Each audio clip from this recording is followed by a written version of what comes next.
It was 6:47 p.m. on Thanksgiving Day. The long oak table in my mother's dining room was set for 34 people. It was the kind of table that stretched from one end of the dining room to the other. The kind you only pull out once a year when the whole family descends and fills every chair. The turkey was carved. The candles were lit. Someone had folded the cloth napkins into little fans. The house smelled like rosemary and butter and the specific warmth that comes from too many bodies in a room that isn't quite big enough. And my mother was standing up with a wine glass raised like she was about to give a speech at a corporate event. "To the family that actually matters," she said, and she smiled. 33 glasses went up. Wine caught the candlelight. Someone laughed. My sister Diane clinked her glass against my brother Patrick's. My other brother Sean was already eating. He didn't care about toasts. He cared about the sweet potato casserole. Then my mother looked at me. She didn't raise her glass higher or lower. She didn't change her expression.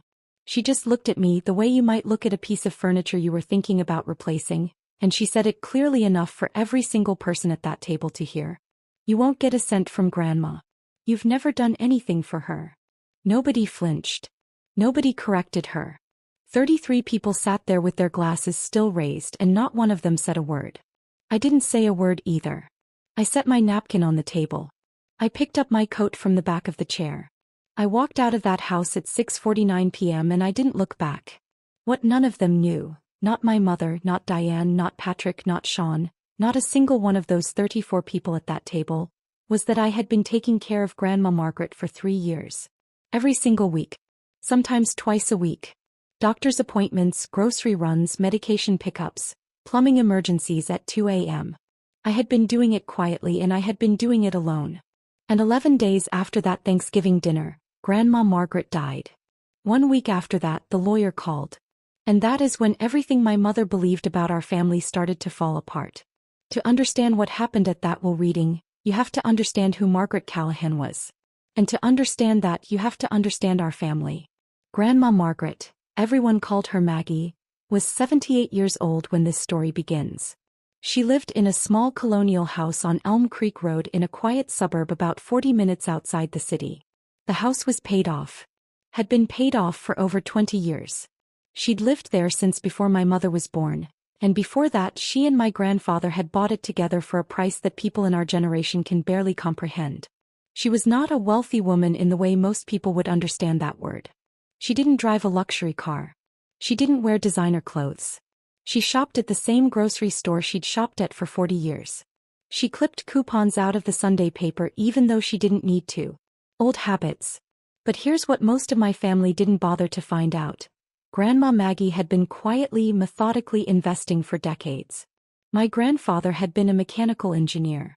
He wasn't flashy about money. He was careful with it. When he died 12 years ago, he left Maggie with more than just the house. He left her with a retirement portfolio that had been growing untouched for over 30 years. And Maggie, sharp as a tack until the very end, had let it keep growing. None of us knew the exact number. Not even my mother. Because nobody thought to ask. And Grandma Maggie never volunteered it. My mother, Karen, was the eldest of Maggie's 3 children. She was the one who ran the family. She was the one who organized holidays, sent the group texts, made the decisions about who sat where at dinner. She was the one who decided somewhere along the line that I was the least important person in our family. I was 19 when that started. I just dropped out of community college, not because I didn't want to learn, but because I couldn't afford it and my parents wouldn't help. Diane was at a 4-year university, fully funded. My parents paid for her tuition, her apartment, her books, everything. When I asked for even a small loan to finish my degree, my father said, "We can't just give money to everyone, Claire." Diane graduated with honors. My parents threw her a party with over 60 guests. I got my GED through an online program while working 2 jobs. Nobody acknowledged it. That was the pattern. And it continued for years. By the time I was 23, I had worked my way into a stable job at a healthcare nonprofit. I wasn't making a fortune, but I was managing a small team. I was good at what I did and I was building something real. My mother still introduced me to people at family gatherings as the one who didn't finish school. As if that single fact defined everything about who I was. Diane became a marketing executive. My parents told everyone about it. Patrick became a sales manager. They were proud of that too. Sean was still figuring things out, but he was the baby, so nobody held it against him. And Claire? Claire was the disappointment. Claire was the one who couldn't get her life together. Claire was the one my mother looked at across that Thanksgiving table and dismissed in front of 34 people without a second thought. But here's the thing about Claire that nobody in that room understood. Claire was the only one who visited Grandma Maggie. It started small. I went over one Sunday about 3 years before the Thanksgiving dinner. Diane had mentioned offhand that Grandma had called her and said she felt lonely. Diane said she was busy. Patrick said he'd go sometime. Nobody went. So I did. I knocked on the door at 11 a.m. Grandma opened it in her housecoat, her hair not brushed, a look on her face like she hadn't expected anyone to actually show up. She looked at me for a long moment. Then she said, "Claire, come in. I just made coffee." That was the first Sunday. I went back the next Sunday.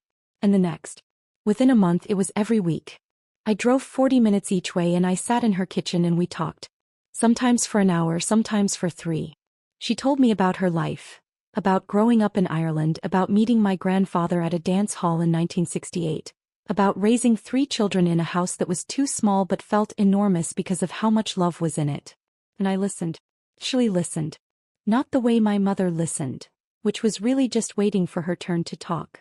I listened the way you listen to someone who has something important to say and has been waiting a long time for someone to hear it. After about 6 months, I started noticing things. Small things. A light bulb in the hallway that had been out for weeks. A leak under the kitchen sink that had left a brown stain on the cabinet. A stack of medical bills on her counter that she hadn't opened. So I fixed the light bulb.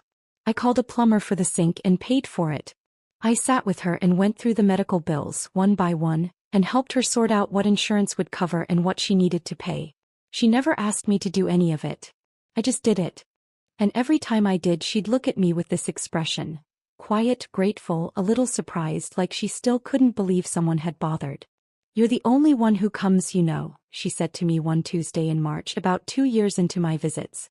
It wasn't a complaint. It was just a fact. She said it the way you'd state the weather. I didn't tell her that I knew. I didn't tell her that I'd called my mother 3 times to suggest that someone else in the family visit more often. I didn't tell her that my mother had said each time, some version of "she's fine. She's old. That's what old people do." I just squeezed Grandma's hand and said, "I like coming over." And I meant it. In September, about 2 months before that Thanksgiving dinner, Grandma Maggie started declining. It wasn't sudden.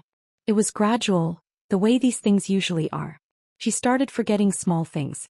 Where she'd put her keys. Whether she'd eaten breakfast. Once I arrived on a Tuesday and found her sitting in the living room in the dark, the TV off, staring at nothing. She didn't seem to know what day it was. I took her to her doctor the next morning. Dr. Ellen Marsh had been Grandma's physician for over 15 years. She pulled me aside after the appointment and said in a calm, clinical voice, "Mrs. Callahan is showing early signs of cognitive decline. It's not advanced, but it's there. She's going to need more support." I asked if anyone else in the family knew. Dr. Marsh looked at me carefully. "You're listed as her emergency contact, Claire. You've been attending every appointment for the last 8 months. As far as I can tell, you're the one providing her care." I had been for a while without even realizing it had become that much of my life. I was the one who refilled her prescriptions at the pharmacy on Maple Street every 3rd Thursday. I was the one who called her every single morning at 8:15 a.m., just to make sure she was up and eating. I was the one who noticed one Sunday that she had forgotten to pay her electric bill for 2 months in a row. Not because she couldn't afford it, but because the paperwork had confused her. I fixed it quietly. He never knew. And still no one else in the family had called once to ask how she was doing. I called my mother that evening. I explained what Dr. Marsh had said. I asked if Karen could come help, even just once a week, even just to sit with Grandma so I could take a break. My mother was quiet for a moment. Then she said, "Claire, I have a full-time job. Diane has a full-time job. We can't all rearrange our lives because Grandma is getting old. That's what happens. She'll be fine." I called again 2 weeks later. Same answer. A little less patient. I called a 3rd time in late October, after I'd spent an entire weekend at Grandma's house because she'd gotten confused and tried to leave at 3 a.m., convinced she needed to pick up my mother from school. This time my mother didn't just dismiss me. She got frustrated. You're spending too much time there, Claire. Starting to seem weird. We have a life. Normal people don't do this. Just let her be. I hung up. I didn't call again. That was 3 weeks before Thanksgiving. 3 weeks before my mother stood up at that dinner table and told 34 people that I had never done anything for Grandma Margaret. I sat through that toast. I heard every word. And I said nothing because I had learned a long time ago that arguing with my mother in front of the family was a losing battle.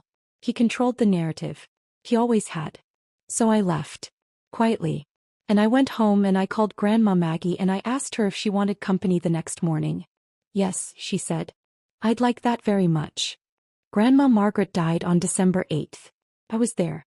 I was there because I had been there almost every day for the previous 2 weeks, ever since her condition had worsened. I had taken unpaid leave from work. I had slept on her couch 4 nights in a row. I had called her doctor, spoken to the hospice nurse, made sure her medications were correct, held her hand through the bad hours and made her tea during the good ones. She died at 4:22 p.m. on a Tuesday. The hospice nurse was in the next room. I was sitting in the chair beside her bed, holding her hand. She didn't say anything dramatic at the end. She didn't give me a final speech. She just squeezed my fingers one more time very lightly and then she was gone. I sat there for a long time afterward. I don't know how long. Maybe 20 minutes. Maybe an hour. The room was very quiet. Then I made the phone calls. I called the hospice office first. Then I called the funeral home. Grandma had already arranged everything through a pre-need plan, so there wasn't much to do. Then I called my mother. Karen answered on the second ring. I told her in a flat voice that Grandma had died. There was a pause on the other end. Then my mother said, "Oh, was anyone with her?" "Yes," I said. "I was." Another pause. "I'll call Diane and the boys. We'll figure out the funeral." That was the entire conversation. 12 seconds of silence, 2 questions and a plan to figure it out. "No, are you okay?" "No, I'm sorry." Nothing. The funeral was held 3 days later. Small. Quiet. 41 people attended, mostly Grandma's old neighbors and a few friends from her church. My mother wore a black dress she'd bought the morning of. Diane brought flowers that cost more than Grandma spent on groceries in a month. Patrick and Sean stood at the back and left early. I stood at the graveside alone after everyone else had drifted toward the parking lot. I stayed for 15 minutes. I didn't cry. I had done my crying in that quiet room on Tuesday afternoon alone with her hand in mine. At the funeral I just felt empty. Like someone had reached into my chest and removed something that had been keeping me steady for years. Grandma Maggie was the only person in my family who had ever made me feel like I mattered. And now she was gone. It was 5 days after the funeral, 10 days after her death, when the group chat exploded. My mother had gotten an email from Grandma's estate attorney, a man named Daniel Callahan. No relation to us despite the shared last name, just a coincidence that Grandma had always found amusing. The email was straightforward. A will reading had been scheduled. All named parties were required to attend. The date was set for the following Thursday at 2 p.m. What happened next in that group chat told me everything I needed to know about my family. Within an hour of my mother forwarding the email, Diane had sent a message. "Okay, so what do we think the house is worth?" I looked it up. Elm Creek Road properties are going for $580,000 to $640,000 right now. Patrick replied, plus whatever savings she had. Dad mentioned she had money somewhere. Sean, are we splitting it 4 ways or 3? Does Claire even count? My mother, we'll figure it out at the reading. Everyone just show up and be normal. Nobody mentioned Grandma. Not once. Not a single person in that thread said rest in peace, or I'm going to miss her, or anything close to it. It was a real estate transaction. That's what it was to them. I read every message. I didn't reply to any of it. I already knew what the will said. Not because I had snooped or manipulated or done anything my mother would later accuse me of doing. I knew because Grandma had told me herself. 6 months earlier on a quiet Sunday afternoon she had asked me to sit down. She had a cup of tea in her hand and a look on her face that I hadn't seen before. Serious, deliberate, like she had been thinking about something for a long time and had finally decided to say it out loud. "Claire," she said, "I want you to know something. About the will." I told her she didn't have to tell me. She waved her hand and said, I want to. It's important. She told me everything. The house. The investments. The savings account she'd kept separate from the checking account for 15 years. All of it. And she told me who it was going to. I know it's a lot, she said. And I know it's going to cause a fuss. But I've thought about it very carefully and I know what I want. I looked at her for a long time. Then I said, Grandma, are you sure? She smiled. It was the warmest smile I had ever seen on her face. I have never been more sure of anything in my life. Thursday, 2 p.m. The offices of Callahan and Associates, on the 14th floor of a downtown high-rise. The conference room was large. Larger than it needed to be. A long mahogany table. Leather chairs. A window that looked out over the city. A box of tissues on the table which struck me as a small, thoughtful detail that said a lot about how often these meetings went. I arrived at 1:45. The receptionist smiled and led me to the room. I was alone for about 4 minutes. I sat in one of the chairs near the end of the table, folded my hands and breathed. My mother arrived at 1:52 with Diane. They were dressed well, not morning clothes exactly but polished. Put together. Diane had her hair done. My mother had on a blazer I hadn't seen before. They sat across from me without speaking. My mother glanced at me once, quickly, the way you glance at something you'd rather not see. Patrick arrived at 1:57. Sean showed up at 1:59, slightly out of breath, phone still in his hand. Mr. Daniel Callahan entered at exactly 2 p.m. He was a tall man in his mid-60s. Gray hair neatly combed. Dark suit. Reading glasses on a chain around his neck. He carried a manila folder and a leather portfolio, and he set them both on the table with the kind of quiet precision that told you he had done this many, many times before. Good afternoon, he said. Thank you all for being here. I want to start by saying that I'm sorry for your loss. Margaret was a dear friend and I know this is a difficult time. He paused. He looked around the table. My mother nodded. Diane shifted in her chair. Patrick checked his watch. I'm going to read the will now, Mr. Callahan continued. It is legally binding. It was executed on June 14th of this year, approximately 6 months before Margaret's passing. It was witnessed by 2 parties unrelated to this family, and it was notarized at my office.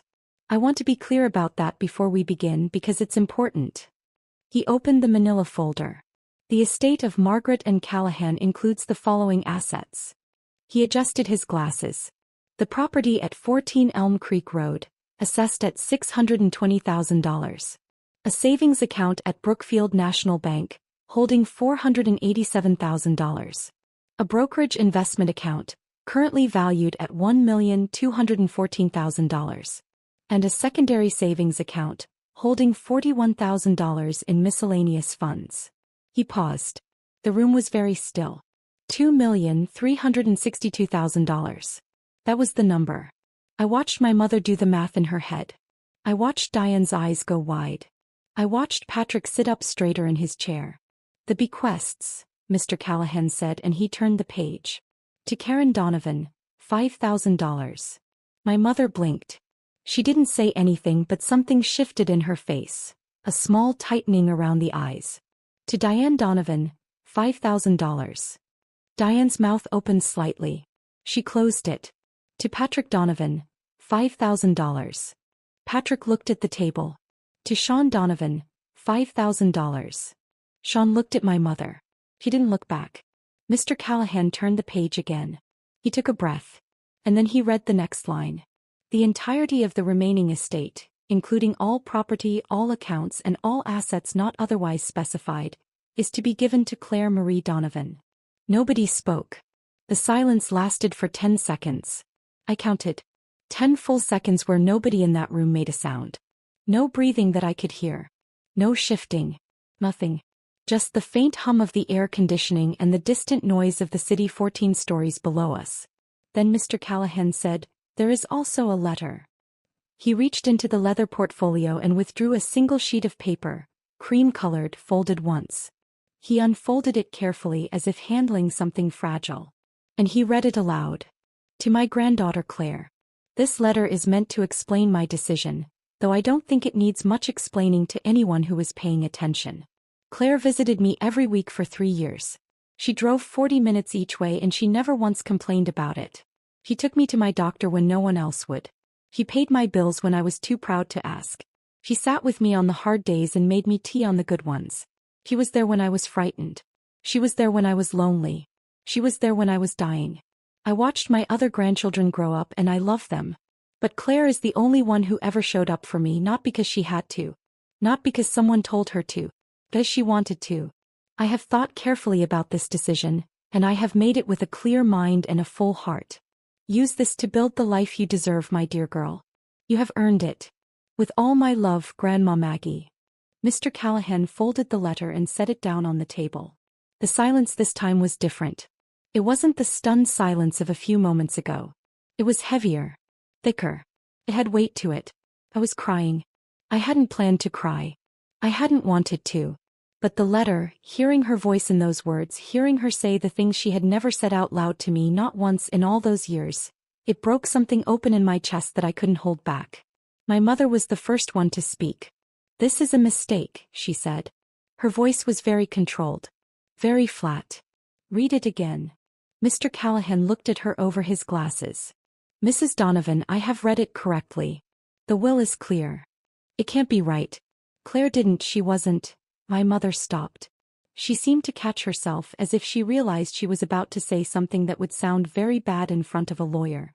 Diane spoke next. "There has to be an error. Grandma wasn't thinking clearly. She had cognitive decline. Everyone knows that." Mr. Callahan nodded slowly. "I understand your concern. But I want to draw your attention to two things. First, this will was executed on June 14th, nearly 6 months before Margaret's passing, and well before any significant cognitive decline was documented. Second, I have a statement from Dr. Ellen Marsh, Margaret's physician, confirming that Margaret was of sound mind and full legal capacity at the time of signing." He opened the portfolio again and slid a printed document across the table. It was Dr. Marsh's statement. 1 page. Dated. Signed. "Furthermore," Mr. Callahan continued, "I have in my records phone logs showing Claire's calls to Margaret, an average of 4 per week over the past 3 years.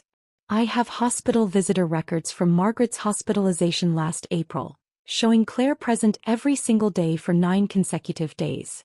I have receipts for medications, home repairs and grocery deliveries, all paid for by Claire.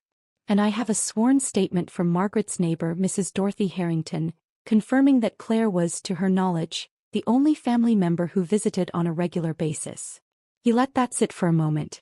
"Any contest to this will," he said, "would fail. The evidence is overwhelming and it is documented. I say this not to be unkind, but because I want to save you the expense and the time. Margaret was very clear about what she wanted. And she wanted Claire to have it." The room was quiet again. Patrick was the next to speak and his voice had a hard edge to it. "So she just gets everything? And we get $5,000 each. That is what the will states, yes." "That's not fair," Sean said, and he sounded, for the first time in his life, genuinely upset. "We're her grandchildren too." Mr. Callahan looked at him with an expression that was not unkind, but was also not sympathetic. "Fairness," he said gently, "is a matter of perspective. Margaret made her decision based on what she experienced. And what she experienced was that one person in this room showed up for her. The will reflects that." My mother had gone very pale. She was staring at the table, at her hands, at nothing in particular. Diane was looking at me for the first time all afternoon, and there was something in her expression I couldn't quite read. Anger, yes, but underneath it something else. Something that looked almost like shame. I didn't say anything. I sat in my chair with tears still drying on my face and I looked at Mr. Callahan and I said, "Thank you for reading that." He nodded. "The meeting is concluded. Claire, I'll be in touch with you this week regarding the next steps in executing the estate. The rest of you are welcome to stay as long as you need." He gathered his folder and his portfolio and he left the room. My mother stood up. "Claire," she said. Her voice was tight, controlled. "We need to talk about this." I stood up too. I picked up my coat. I looked at her, really looked at her for the first time in years, and I said very quietly, "No, we don't." And I walked out. The calls started that evening. My mother called me 14 times between 5 p.m. and midnight. I didn't answer any of them. At 12:17 a.m. she sent a text, "We need to discuss this like adults. Call me in the morning." I didn't call her in the morning. By the next day the family had regrouped. Diane called me at 9 a.m. Her tone was different from the conference room. Softer, more careful, like she was handling something delicate. "Claire, listen. Nobody is saying you don't deserve something. But $5,000 each? That's nothing. Grandma would want us to work this out as a family." I listened to her talk for about 30 seconds. Then I said, "Diane, the will said what it said. But I have to go." I hung up. By Thursday of that week, exactly 1 week after the reading, my mother had called me 47 times. 47. I know because I counted. Patrick had sent 11 texts. Sean had left 3 voicemails, each one more frustrated than the last. Diane had sent a single long email that I read once and didn't reply to. The messages fell into predictable phases. Phase 1 was denial. "This can't be right. There must be another will. Grandma would never do this." Phase 2 was anger. "You manipulated her. You turned her against us. This is exactly what you wanted." Phase 3 was bargaining. "Just give us the house. Keep the money. Split it 50-50 and we'll drop it. Come on, Claire. We're family." Phase 4, the one that came last and the one that told me the most, was desperation. "Please. We need to talk. Just pick up the phone." I didn't pick up the phone. On the following Monday my mother retained a lawyer of her own, a man named Gregory Hale who specialized in estate disputes. She filed a formal notice of intent to contest the will on the grounds of undue influence and lack of testamentary capacity. I found out about it when Mr. Callahan called me. "Mrs. Donovan has filed," he said, calm as always. "I want you to know that this is not unusual. It happens frequently in cases like this. And I also want you to know that it is going to fail." He walked me through the evidence again. The phone records, the visitor logs, the receipts, Dr. Marsh's statement, the neighbor's testimony. He told me that the will had been executed 6 months before Grandma's death, well before any documented decline. He told me that 2 unrelated witnesses had been present at the signing. He told me that Margaret had updated the will 3 separate times over the course of 2 years, and that every single version said the same thing. "This contest will not succeed," he said. "But it will cost your mother money. Attorney fees for a case like this typically run between $15,000 and $40,000. And if the contest fails, which it will, she will also be responsible for your legal fees, which I estimate at somewhere between $10,000 and $20,000. I asked him if there was anything I needed to do. "No," he said. "Just let the process run its course. I'll handle everything." The contest was formally heard 6 weeks later in probate court. I attended, but I didn't need to do anything. Mr. Callahan presented the evidence, quietly, methodically, one document at a time. Gregory Hale tried to argue that Grandma had been mentally incapacitated, that I had isolated her from the rest of the family, that the will was the product of manipulation. The judge, a woman named Honorable Patricia Weiss, listened to every word. She reviewed every document. She asked a few questions. And then she issued her ruling. "The evidence overwhelmingly supports the decedent's wishes," she said. "This court finds no indication of undue influence, coercion, or lack of testamentary capacity. The will of Margaret and Callahan is valid, properly executed, and will stand as written. The contest is denied." She paused. "I would also note," she added, "that the cost of this proceeding will be borne by the contesting party. And I would strongly advise against any further frivolous litigation in this matter, or sanctions will be considered." Gregory Hale did not look happy. My mother, sitting 3 rows back, did not look at anyone. The total cost of the failed contest came to $34,200. My mother paid every cent of it.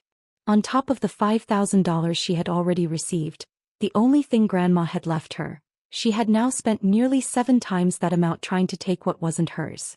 The weeks after the ruling were quiet. Quieter than I expected. My mother stopped calling. Diane sent one more text, just 2 words, "I'm sorry," and then nothing. Patrick and Sean went silent entirely. The group chat, which had been buzzing with messages for years, went completely dead. I didn't reach out to any of them. I spent the first few weeks after the estate was settled doing what Grandma would have wanted me to do. I went to the house on Elm Creek Road. I walked through every room. I touched the things that had been hers. The photographs on the mantel, the old books on the shelf, the mug she always drank her coffee from. I sat in her kitchen in her chair and I cried for a while. Not because of the money. Because of her. Because she was gone and no amount of inheritance could change that. When the grief settled into something quieter, something I could carry without it overwhelming me, I started thinking about what to do with what she had left me. I kept the house. Not to sell it, not to flip it, not to make money off of it. I kept it because it was hers and because it meant something. I had it cleaned and repaired, fixed the things that had been broken, painted the rooms she'd been meaning to paint. I made it the house she would have wanted it to be, if she'd had someone to help her sooner. I donated a portion of the savings to the hospice organization that had cared for Grandma in her final days.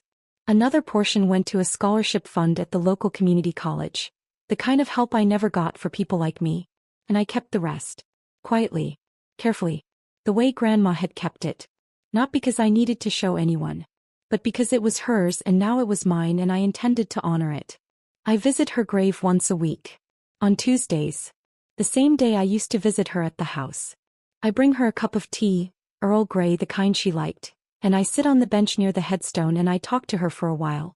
About my week. About the house. About nothing in particular. It feels strange talking to someone who can't answer. But it also feels right. Sometimes I think about that toast at Thanksgiving. My mother's glass raised. The wine catching the light. To the family that actually matters. I think about the 33 glasses that went up. I think about the 10 seconds of silence in that conference room when Mr. Callahan read my name. And I think about the letter. The one Grandma wrote. The one she folded and left in a leather portfolio with her lawyer, 6 months before she died, knowing exactly what it would do when it was read out loud. You have earned it, my dear girl. I didn't earn it because I wanted the money. I didn't earn it because I was trying to prove something to my mother or to anyone else in that room. I earned it because I showed up. Week after week, year after year, I showed up for the one person in my life who had ever made me feel like I was enough. And in the end, she showed up for me too. My mother called me one last time about 2 months after the ruling. Late at night. I let it go to voicemail. The message was short, just a few sentences. I listened to it once. She didn't apologize. She didn't ask for anything. She just said, I hope you know what you've done to this family, Claire. I listened to it. I thought about it for a while. And then I deleted it. Some things once they're said can't be unsaid. And some doors once they close don't have to open again. I made my peace with that a long time ago. I just didn't know until Grandma Maggie showed me that it was okay to let go.